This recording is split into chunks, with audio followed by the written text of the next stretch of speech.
In this series, we are trying to translate the teachings of Venerable Waharaka Lankara Theru from Hela Piyuma magazines. I hope these precious teachings could bring some light to our path towards Nibbana. The following is a summary taken from the Hela Piyuma magazine version 2. The topic is how the meaning of Asubhanussathi has been misled to the modern day sentient beings. This Asubhanussathi helps to escape from the Mara's traps, worldly traps that bind the sentient beings to the samsara and to follow the Arya path. Present day Asubhanussathi has gone far away from the Arya meditation, and it is known as the unwholesome meditation or reflections on repulsiveness, the things that are considered as appealing by the worldly beings. Five sensual pleasures are considered as non-appealing by the Aryas, and the things that are disgusted by the worldly beings, such as excreta, urine, saliva, and diseases, are considered as not disgusting by the Aryas. Five sensual pleasures will be contemplated as a cause of suffering, leading to unsatisfactory nature, and thus worldly pleasures are senseless. When Aryas practice the path in this way, this is treated as iddhi. The meaning of iddhi is usually translated as a psychic power. Here, iddhi means growing. Therefore, all these four are said to be growing qualities of an Arya. Things like hair, pores, nails, teeth, skin, saliva, excreta, urine, bile, blood are disgusting to lay people. Aryas do not get disgusted by them, but becomes moderate. If one gets a little bit of urine, saliva, or phlegm on one's body, think how nauseating the person would become. The mind gets agitated. It is a sinful mind. You cannot attain Nibbana with such mentality. Accordingly, this meditation should not be called unwholesome meditation or reflections on repulsiveness, and should be called the meditation on 32 elements of the body or Dvatin Sakara Bhavana.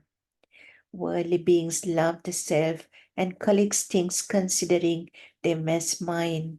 What we want is to see the reality behind me and mine. For this, Supreme Buddha has preached a useful way. I am very beautiful, healthy, powerful, wise, belong to a good caste, and belong to a good tribe. These ideas develop because the delusional ideology of I and me. We should not get deceived by the illusion created by the body, because in reality it is just a combination of various parts coming together to create a perfectly working machine. Then we will be able to detect the illusion behind the concept of I and me, opening up the path to Nibbana. When the body is divided into 32 parts with wisdom, the wrong ideology would start to disappear.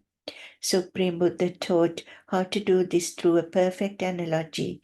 Just like a person who has good vision can see what is inside the sack of cereals, which is tied in both ends by untying one end, as this is rice, sesame, beans, green gram, and so on. Identify the parts of the body as hair, nails, teeth, skin, bones, veins, cartilages, kidneys, etc., eliminating the delusional ideas created by the illusion made by body parts coming together to be seen as one single unit. Removing the body parts from the body and replacing them back again in our imagination would help us to see that there is no one single body part that can be considered I or me when considered separately. None of the body parts can be kept according to our likeness as well.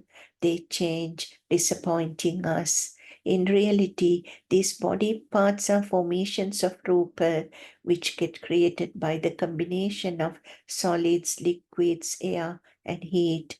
To get this understanding, one should not hate things and get into delusional conclusions, but see the senseless nature of these formations through the technique of division. The above said hair, kesha, body hair, loma, nails, naka, teeth, danta, skin, tacho, has a Dhamma meaning. The meaning hidden inside the sounds of the Pali words means something more than the physical component. For example, an inferiorness known as K is added with the word asha or craving, creating the word kesha. Word which is known as lo is taken as nectar or armor, creating the word loma. To get enlightened, we should get away from the relevant defilements, which are the cause of these individual items to occur. When the relevant defilements are gone, the corresponding result would cease to exist. Accordingly, the meditation on 32 elements is developed. Then the anuloma jnana or wisdom is developed. The attachment to tanha will be understood with wisdom, and patho magga or samyata niyama is seen. Thus, it is essential to not to see things as hateful and disgusting, and must see things in equanimity with a correct understanding. Sadhu, Teruvan Saranai.